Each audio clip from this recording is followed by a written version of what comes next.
বন্ধুরা আজকে হলো রবিবার। তো রবিবারে নিয়ে আসা হয়েছে মাংস। মাংসর মধ্যে সাধারণত পেঁপে, আলু এগুলো দিয়ে থাকি। কিন্তু জীবনে প্রথমবার আজকে বানাবো লাউ দিয়ে। কেমন হয় সেটা আপনাদের সামনে আমি তুলে ধরবো। তো দিয়ে দিলাম এখানে মাংসর মধ্যে লাউগুলো একসাথেই কষিয়ে নেবো, তাহলে কিন্তু টেস্টটা ভালো আসবে। এখানে নুন, হলুদ, লঙ্কা গুঁড়ো, গোলমরিচ আর দিয়ে দিলাম কাঁচা লঙ্কা বাটা, সামান্য তেল, পেঁয়াজ বাটা, দিয়ে দিলাম রসুন আদা বাটা আর দিয়ে দিলাম ধনে আর জিরে বাটা। এরপরে গরম তেলের মধ্যে দিয়ে দিলাম সামান্য দিলাম বাটি ধোয়া জল। ভালো করে কষিয়ে নিতে হবে।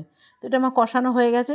এরপরে লাউ আর আলুগুলো সেদ্ধ হয়ে গেছে, এগুলো উঠিয়ে নিয়ে দিয়ে দেবো কুকারে, না তো লাউ আলু একদম গলে যাবে। তো এর মধ্যে দিয়ে দিলাম এখানে 4টে সিটি আমি দিয়ে দেবো। এই যে লাউ লাউ আর আলুগুলো উঠিয়ে রেখেছি, মাংস রান্না কিন্তু আমার একদম রেডি হয়ে গেছে। তবে উঠাবার পর আমি লাউগুলো পরে দিয়ে দিয়েছিলাম, উপর থেকে দিয়ে দিলাম ধনেপাতা।